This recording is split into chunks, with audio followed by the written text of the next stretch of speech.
კიდევ ერთი საინტერესო ცვლილება მოუმზადა შემოსავლების სამსახურმა ბიზნესს მხოლოდ მიდგომის და არა კანონის დონეზე. თუ კი აქამდე შესაძლებელი იყო რომ დამფუძნებელს შეეტანა უძრავი ქონება კაპიტალში და ამის სანაცვლოდ მისი რეალური ღირებულების სტოლფასი თანხა გამოეტანა კომპანიიდან დაუბეგრავად, ახლა შემოსავლების სამსახური ამბობს რომ დასაშვები იქნება მხოლოდ ამ უძრავი ქონების თვითღირებულების სტოლფასი თანხის გამოტანა დაუბეგრავად და არა მისი რეალური ღირებულების. თუ კი იქნება დიდი ხნის წინ არის შეძენილი, ბუნებრივია მისი თვითღირებულება მოცემულ მომენტში შეფასებულ ღირებულებისგან მკვეთრად განსხვავებული იქნება და მკვეთრად დაბალი. საქმე იმაშია, რომ დამფუძნებლის მიერ კაპიტალში შენობის შეტანა და სანაცვლოდ თანხის დაუბეგრავად გამოტანა საკმაოდ დაუპრობირებული პრაქტიკაა ქართულ ბიზნესში. ეს ცვლილება ბევრ კომპანიას შეეხება. რეალურად რისთვის და რა მიზნით ცვლის მიდგომას შემოსავლების სამსახური და საერთოდ რაში მდგომარეობს ან რითია დასაბუთებული ეს ყველაფერი? სტუმართან ერთად ვისაუბრებთ ამ თემაზე. დავით პაპიაშვილი ტრადიციულად ჯორჯიას მმართველი პარტნიორი გაგვარკვევს, რას ერჩის ამჯერად შემოსავლების სამსახური ბიზნესს.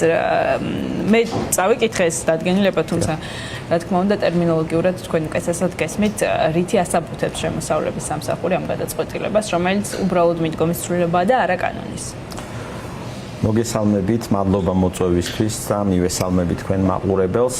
იცით, ნამდვილად ეს არის ძალიან გავრცელებული და ბევრ კომპანიას რო შეეხება ესეთი საკითხი.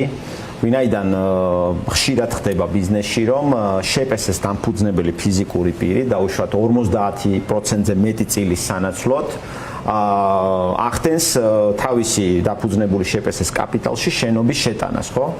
და პირველ რიგში მინდა დავიწყო იქიდან თუ რა მიდგომა და კანონში არსებული ჩანაწერის მიხედვით და პრაქტიკიდან გამომდინარე რა მიდგომა იყო ამ საკითხთან მიმართებაში, როგორ იბეგრებოდა ეს საკითხი და მერე შევეხები იმ ახალ საჯარო გადაწყვეტილებაც, რაც გამოიცა, რომელიც ჩემი აზრით პრინციპულად განსხვავებულ და ახალ მიდგომას ამკვიდრებს. საუბარი არის რაზე, რომ დაუშვათ დამფუძნებელი ფიზიკური პირი თავის შეპესეში თუ შეიტანდა შენობას კაპიტალში, ფიქსირდებოდა ამ შენობის საბაზრო ღირებულება და არა ამ ფიზიკური პირის თვითღირებულება, მას როგორც დაუჯდა ამ შენობის აშენება ან შეძენა. დაუშვათ შეტანის კაპიტალში შეტანის მომენტში თუ საბაზრო ღირებულება იყო $1,000,000, ეს $1,000,000 ფიქსირდებოდა და შემდგომში ამ შეპესეს მფლობელს შეეძლო თავისი შეპესედან კაპიტალის შემცირების გზით გამოეტანა $1,000,000-მდე მაგალითად თანხა დაუბეგრავად და ეს არ ჩაითვლებოდა დივიდენდად, ან ქონება გამოეტანა არა უმეტეს $1,000,000-ისა და ეს დივიდენდად არ ჩაითვლებოდა, თუმცა ქონების შემთხვევაში დღეგეთი დაბეგვრა მოხდებოდა, მაგრამ ჩვენ ხა დღეგეზე ავსაუბრობთ. მოკლედ, კაპიტალში შეტანის მომენტში შეტანილი ქონების საბაზრო ფასი ფიქსირდებოდა, დაუშვათ $1,000,000 და თუ მოხდებოდა $1,000,000-ზე მეტი გამოტანა, მხოლოდ ეს ნამეტი იბეგრებოდა. და ხაზი მინდა გაუსვა იმას, რომ არც კანონის მიხედვით და არც აქამდე არსებული მიდგომის მიხედვით არავის არ აინტერესებდა ესე რომ ვთქვათ ამ შენობის თვითღირებულება, როგორც დაუჯდა ფიზიკურ პირს ამ შენობის აშენება ან შეძენა.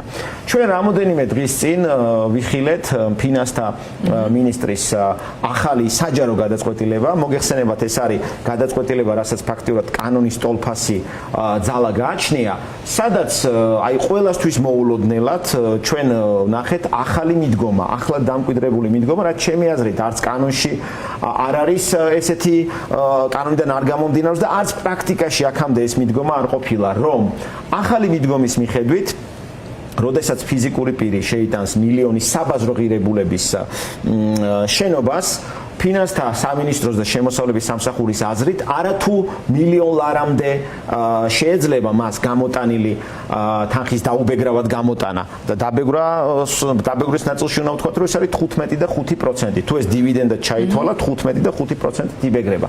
არამედ ახალი მიდგომით ისინი ამბობენ, რომ ფიზიკურ პირს რაც დაუჯდა ამ შენობის აშენება, დაუშვათ დაუჯდა ან შეძენა, დაუშვათ 10 წლის წინ $200,000 შეიძლება დაუჯდეს, ხო? მარტო ბოლო 5 წელიწადში უძრავ ქონებაზე ფასები 3-ჯერ გაიზარდა საშუალოდ რო ვთქვათ, ხო? ანუ ეხლა ამბობენ, რომ არათუ $1,000,000-ის აქტივის გამოტანა რომ მოხდეს, არათუ არაფერი არ დაიბეგრება, არამედ დაიბეგრება სხვაობა $1,000,000-სა და $200,000 შორის. ანუ ამბობენ, რომ თავარია არა შეტანილი ქონების საბაზრო ფასი, არამედ შეტანილი ქონების თვითღირებულება ღირებულება. რაც ძალიან რბილად რო ვთქვათ, ანუ არც კანონის ნორმებიდან გამომდინარეობს, არც აქამდე არსებული პრაქტიკიდან გამომდინარეობს, იმიტომ რომ ასაბუთებს ამას. აი არაფრით ფაქტიურად საჯარო გადაწყვეტილებაში აგეთქვით გადასახადის გადახდისას თუ საბაზრო ღირებულება არა, გეტყვით ხო, აი რა არის საფუძველი? საფუძველსაც გეტყვით. არის საგანცხადო კოდექსში 151 მუხლი, რომელიც საერთოდ სხვა საკითხს ეხება. ეს მუხლი არ ეხება შეტანილი ქონების დროს კაპიტალის დაფიქსირებას და მერე რა თანხის გამოტანა შეგვიძლია დაუბეგრავათ ამას. მოკლედ, რო ვთქვათ, ის ეხება შპს-ში შეტანილი აქტივების ღირებულების დაფიქსირებას, აი შპს-ემ რო ცვეთა დაარიცხოს ამ თანხას, ხო? ანუ აი უხეშად რო ვთქვათ, ამ მიზნით არის ეს მუხლი. ანუ ეს მუხლი ეხება იმ კომპანიებს, ვინც ეგრეთ წოდებულ ესტონურ მოდელზე არ არის გადასული და ფაქტობრივად ეს შეიძლება იყოს ბანკი, მიკროსოფტი, ანუ ძალიან მცირე ზომის, მცირე რაოდენობის კომპანიებს ეხება ის მუხლი, რასაც იშველიებენ, მაგრამ ის მუხლი სინამდვილეში ამ თემასთან კავშირში არ არის. ვინაიდან იმ 151 მუხლში აქტივის ღირებულებაზეა აქცენტი, ანუ თვითღირებულებაზე, მაგრამ დივიდენდის დაბეგურის მიზნებისთვის, ანუ კაპიტალის გაზრდის და შემცირების დროს, ყოველთვის ამოსავალი წერტილი იყო საბაზრო ფასი. ანუ ამ ორ მუხლს შორის არანაირი კავშირი არ არის.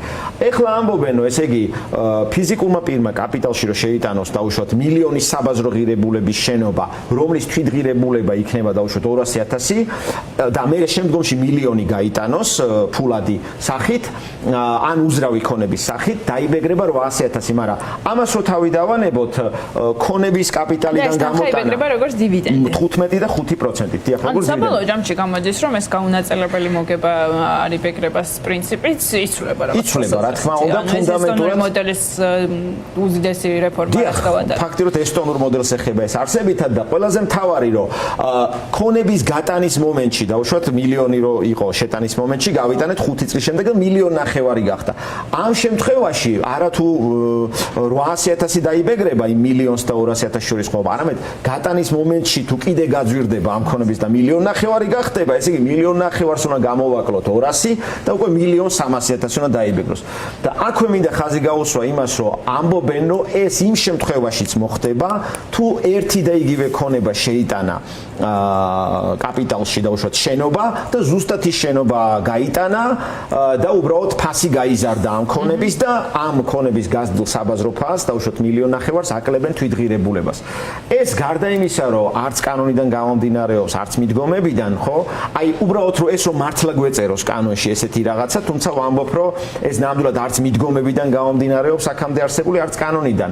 აი ელემენტარულად ეს რამხელა პრობლემას წარმოქმნის, ამის წარმოქმნა არის ძალიან მარტივი, იმიტომ რომ ფაქტობრივად გამოდის, რომ ფიზიკურმა პირმა 5, 10, 15, 20 წლის წინ რო ააშენა შენობა და დღეს რო გამოტანის დროს საბაზრო ფასს ვაკლებთ ფაქტობრივად იმ თვითღირებულებას, ხო? ჩვენ ვარკვიოთ 20 წლის წინ დაუშვათ ფიზიკურმა პირმა შენობა რო ააშენა, რა თვითღირებულება დაუჯდა ეს, ამაზე ხარჯის დოკუმენტი აქვს თუ არა და სულ რო ხარჯის დოკუმენტი გქონდეს, ხო, ხა 20 წლის წინ აშენებული შენობის თვითღირებულება, რომ ბევრად ნაკლები იქნება დღევანდელი ქონების საბაზრო ფასი, ამას რა თუნდა საუბარი, მაგრამ კიდაც აი დაუშვათ 200.000 დაუჯდა ფიზიკურ პირს ამ შენობის აშენება, ხო? თუ მას ხარჯის დოკუმენტები არ ექნება, ხო, ხა 20 წლის წინანდელი ხარჯის დოკუმენტი რომ გქონდეს, შეიძლება ვერც მოიძიო, ხო? და 50.000-ზე ექნება, ხო? მაშინ გამოდის, რომ 1.5 მილიონი რო იყოს ამ ქონების საბაზრო ფასი, 1.5 მილიონს 50.000 უნდა, ანუ ის 200.000 შეიძლება ვერ გამოიწვიოს. მიზანი რა არის ამის? ის ეხლა გისმენთ და ვცდილობ მიხდე ის რომ ვთქვათ ამ პრაქტიკას ხელი შეუშალოს და ვთქვათ შეამციროს კომპანიების დამფუძნებლების მიერ უძრავი ქონების შეტანა კაპიტალში და სანაცვლოდ თანხის გამოტანა არ ვიცი შესაძლოა ეკონომიკურად რასწვრის არ ვიცი უნდა ვიფიქრო ამ საკითხზე თუ ის რომ უბრალოდ იმდენად ხშირი შემთხვევებია რომ ვიღაცას შეეშლება და ბევრი დაჯარიმდება. იცით მე პირველ რიგში გეტყვით რომ ეს არაერთ კომპანიას აქვს გაკეთებული რომ კაპიტალში შეტანილი ქონების საბაზრო ფასით მოხდა შეფასება და შემდგომ თანხა გაიტანა ამ საბაზრო ფასის შესაბამისი დაუბეგრავად. რა თქმა უნდა იცით აი მე არ უძალაც აქვს ამ ხო აი უკუძალაზე გეტყვით. მე ძალიან არ მინდა იცით ვიფიქრო რომ რაღაც მიზანმიმართული თანხების მობილიზება ხდება, მაგრამ აი შეგვიძლია დავაბრალოთ ეს შეცდომას, გაუგებრობას. პირველ რიგში ეს გვახსენდება ჩვენ და არ მინდა რომ ეხლა რაღაცა სხვა რამე ვიფიქრო, მაგრამ იცით ბოლო პერიოდში აი იმდენი შეცდომა მოხდა და იმდენი გაუგებარი რაღაცა ნორმატიული აქტი გამოიცა, აი მათ შორის ბარტერზე გამოიცა საჯარო გადაწყვეტილება, რაზეც 24 წლიდან მოყოლებული ვამბობდით, რომ იქ რაღაც დასაზუსტებელი იყო და ვითომ რაღაც დაზუსტდა, მაგრამ ისევ არ არის დაზუსტებული. ხა უბრალოდ ამის მოყოლას დრო ჭირდება. აი ზოგადად ძალიან ბევრი შეცდომა, ანუ აი ესეთი ამდენი რაღაცა რომ შეცდომას დავაბრალოთ, უბრალოდ არ არის ეს რაღაცა ლოგიკაში არ ექცევა და ძალიან არ მინდა რომ ეს ვიფიქრო, მაგრამ მიზანი შეიძლება იყოს ეს, რომ დღეს აღმოაჩინეს, რომ ამ თანხებიდან ესე რომ ვთქვათ, შეიძლება ძალიან დიდი თანხების მობილიზება და შეიძლება ამიტომ ხდება ამის დაზუსტება. რაც შეეხება უკუძალას, მინდა გითხრათ, რომ ეს არის საჯარო გადაწყვეტილება, თუ გადამხდელი მოქმედებდა საჯარო გადაწყვეტილების საფუძველზე, მისი დაჯარიმება კანონით არის აკრძალული. მაგრამ გამომდინარე იქიდან, რომ ეს საჯარო გადაწყვეტილება ეხლა გამოიცა და ანუ ამის წინამორბედი ვერსია ამ საჯარო გადაწყვეტილების არ ქონია და კანონმდებლობაში რეალურად ამაზე არაფერი არ გვაქვს, თუმცა არაერთი დავის გადაწყვეტილება არის, სადაც ესე რომ ვთქვათ, საბაზრო ფასიდან ხდებოდა ამ დასაბეგრი თანხის დათვლა და არა თვითღირებულებიდან, ხო? ანუ გამომდინარე აქედან გამოდის, რომ უკანა პერიოდებზეც შეიძლება გავრცელდეს ეს მიდგომა, რაც არის ყველაზე ძალიან ცუდი, იმიტომ რომ შეიძლება კი შეიძლება არა. ეს ფაქტობრივად, ანუ ამ საჯარო გადაწყვეტილებაზე არა ფაქტობრივად, ანუ ისეთი ენით წერია, რომ ეს ესე იყო, უბრალოდ ეს ახლა ესე დაზუსტდა. ანუ იქ არ წერია, საჯარო გადაწყვეტილება არ არის კანონი, რომ ახალი განაწესი დააწესოს. როგორია ხოლმე პრაქტიკა შემოსავლების სამსახური ასეთ საჯარო გადაწყვეტილების შემთხვევაში აქვს უფლება რომ უკუძალად კონდეს მის გადაწყვეტილებას? პრაქტიკით მათ შეუძლიათ თქვა, რომ უბრალოდ მანამდე საჯარო გადაწყვეტილება არ არსებობდა, კანონით ეს აქამდე მე არ გამიგია, რომ კომპანია ამ თემაზე დაეჯარიმებინოთ, მაგრამ არსებული სიტუაციიდან გამომდინარე ეს ნიშნავს, რომ ეს უკანა პერიოდებზე შეიძლება გაავრცელონ. და ეს არის ყველაზე ცუდი. აი ხვალ რომ კანონში შეიტანონ ცვლილება და გვითხრან, რომ ეს 27 წლის შემდეგ დაიბეგრება, აი ამ ეს წინა წლებში ნაყიდ ქონებას არ ეხება, ხო? ეხლა ამაზე შეიძლება ჩვენ პროფესიულ წრეებში დისკუსია გაიმართოს, მაგრამ ამას ამხელა ხმაური და ამხელა აჟიოტაჟი არ მოყვება და ამხელა პროტესტი, მაგრამ ის რომ ფაქტიურად ისეთი ფორმით ჩაიწერა ეს არა კანონში, რომელიც წინა პერიოდზე არ გავრცელდებოდა, არამედ მიდგომის დონეზე საჯარო გადაწყვეტილებაში, რომ ეს თავისუფლად შეიძლება გაავრცელონ. ანუ თქვენ გაქვთ მოლოდინი, რომ ძალიან გახშირდება ამ ტიპის ბიზნესის კი, სამწუხაროდ ესეთი მოლოდინი მაქვს და ეს იქნება ყველაზე ცუდი, რაც შეიძლება მოხდეს და ეს გამოიწვევს ძალიან ბევრი კომპანიის არასწორად დაჯარიმებას. როგორ განისაზღვრება ამ შემთხვევაში? საერთოდ ძირითადი გადასახადიდან 50% ყველაზე ხშირად არის ჯარიმა და თუ 25 და 10%-იან ჯარიმას აქ გადასახადში რა იგულისხმება? რა უნდა 15 და 5% რო ჩავთვალოთ, ანუ ესე იგი აი სიტყვაზე ადამიანს 800,000-ის 15 და 5% თუ უნდა გადაიხადო და იქა იმის ნახევარს გადაიხდეთ. ანუ კონკრეტულად რო ვთქვათ, აი მილიონის, ესე იგი შევიტანეთ მილიონის ქონება და მილიონის ფული წაიღო, ხო? მაგრამ ეს არ იბეგრებოდა აქამდე, ხო? ეხლა 200,000 თვითგირებულები რომ დაბეგრონ 800,000-ის, ესე იგი 15 და 5%-ზეა საუბარი და მაგ თანხის ნახევარზე. უხეშად რო ვთქვათ და კიდე საურავი იქნება, რომელიც ფაქტიურად ერთი იმდენი იქნება, ვიდრე ის 50%-იანი, რაც ის 50%-იანი ჯარიმა. ეს ანუ ძალიან დიდ კითხვის ნიშანს აჩენს ზოგადად ამ პროცესთან მიმართებაში და ეს ძალიან ბევრი კომპანიის დაჯარიმებას გამოიწვევს და იგივე დავების მიმართულებით შექმნის ძალიან ბევრ პრობლემას, იმიტომ რომ უამრავი საჩივარი მოყვება ამას და ძალიან ესე რომ ვთქვათ, არასასურველ სიტუაციაში აღმოჩნდება თავად შემოსავლების სამსახური, ჩემი აზრით. საინტერესოა თქვენი მოლოდინი როგორია, თუ კი ვსაუბრობთ იმაზე, რომ ეს გადაწყვეტილება აჩენს ეჭვს და ეს არ არის პირველი გადაწყვეტილება, რომელიც ეჭვს აჩენს ბოლო პერიოდში იმ ნაწილში, რომ შესაძლოა ყველა ეს გადაწყვეტილება იმის დიდ მიიღება, რომ გაიზარდოს ბიზნესიდან ამოღებული თანხები. და თქვენ დავების საბჭო ახსენეთ, რამდენად ვფიქრობთ, რომ დროთა განმავლობაში ესეც ეფექტურ მექანიზმად დარჩება იმისთვის, რომ ბიზნესმა საკუთარი ინტერესები დაიცვას? იც რომ ანუ ესე რომ ვთქვათ, არსებული პრაქტიკით შემოსავლების სამსახური სულ უფრო ხშირად ცვლის მიდგომებს იმ მიზნით, რომ რასაც ვასწავლეთ საბოლოოდ ჯარიმების ამოღება გაზარდოს ბიზნესიდან და აქამდე თუ ითვლებოდა, რომ დავების საბჭო იყო ის, სადაც შეეძლო ბიზნესს თავი დაეცვა არასწორი მიდგომის შემთხვევაში, მაშინ რამდენად რჩება იმის მოლოდინი, რომ ეს საბჭოს შეინარჩუნებს თავის ფუნქციას? იცით როგორ არის, პირველ რიგში ხაზი მინდა გაუსვა იმას, რომ ჩვენ შეიძლება ეს ნორმა ვიღაცისთვის ორაზროვანი იყო, მაგრამ აქამდე არსებული მათ შორის დავების პრაქტიკით საბაზრო ფასზე ხდებოდა სწორება და დაბევრა ხდებოდა ყოველთვის თუ შეტანილი ქონების საბაზრო ფასზე მეტის გამოტანა მოხდებოდა. თვითღირებულებაზე სწორება არასდროს ესეთი მიდგომა არ გვახსოვს. ამიტომ ესეთი დაჯარიმება თუ წამოვიდა ამ მიმართულებით, რა თქმა უნდა, ყველა ასეთმა კომპანიამ ეს უნდა გაასაჩიროს.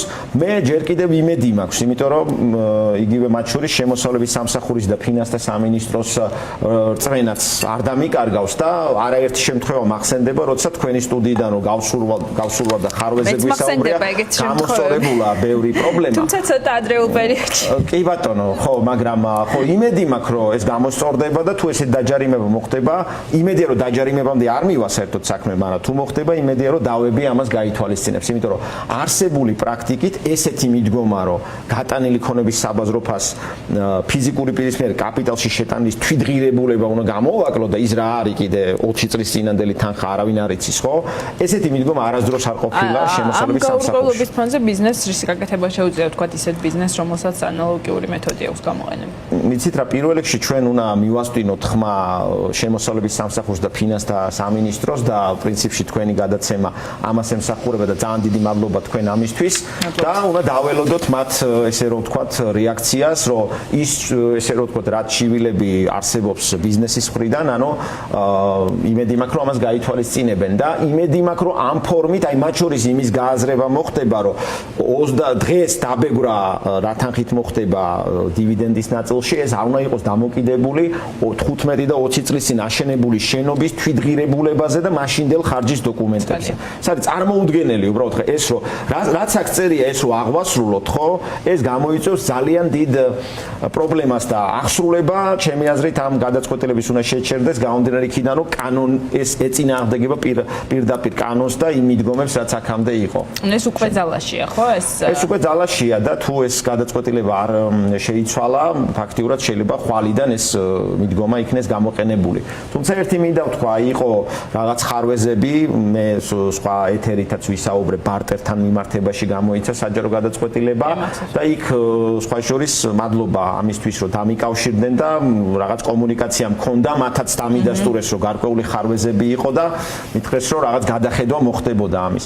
აი იმედი მაქვს რომ აქაც მოხდება და რაღაც აი ესეთ გაუგებრობაში არ აღმოჩნდებით როგორც ეხლა ერთს ვიტყვი, აი ყველაზე მთავარი რა არის ამ დროს ეს საჯარო გადაწყვეტილება ძალიან კარგია რომ გამოიცა და არის საკითხები რომელიც უნდა ეწეროს ამ საჯარო გადაწყვეტილებაში და არ წერია.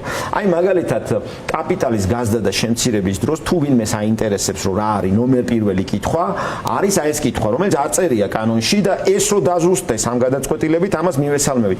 აი დავუშვათ, იყო ერთი ადამიანი გიორგი, რომელმაც გაზარდა ეს მილიონით კაპიტალი და გაყიდა წილი და ახალ წილის ფლობელს უნდა კაპიტალის შემცირება.